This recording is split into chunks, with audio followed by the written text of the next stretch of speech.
তৈরি করব পটলের ভর্তা। আমি আগে থাকতে পটলগুলো কিউব কিউব করে কেটে নিয়েছি। আপনারা দেখতেই পাচ্ছেন ছোট ছোট করে টুকরো করে নিয়েছি। এতে পটলগুলো সহজে সিদ্ধ হয়ে যাবে।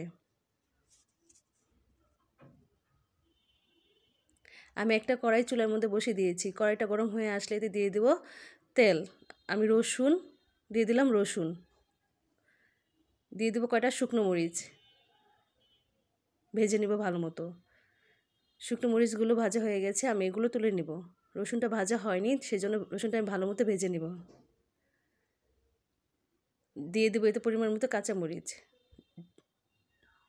তারপর দিয়ে দেবো পটলের টুকরোগুলো ভালো মতো ভেজে নিতে হবে যাতে সিদ্ধ হয়ে যায়। এবার আমি পটলের টুকরোগুলো উঠে নিলাম। এগুলো সব পাটায় নিয়ে নেব পরিমাণ মতো লবণ। ভালো মতো বেটে নিতে হবে।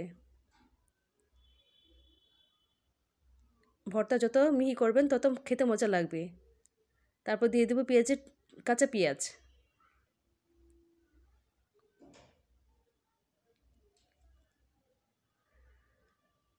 উঠিয়ে নিলাম। তৈরি হয়ে গেল আমাদের পটলের ভর্তা। পটলের ভর্তার কালারটা সেই হয়েছে, দেখতে খুব দুর্দান্ত হয়েছে।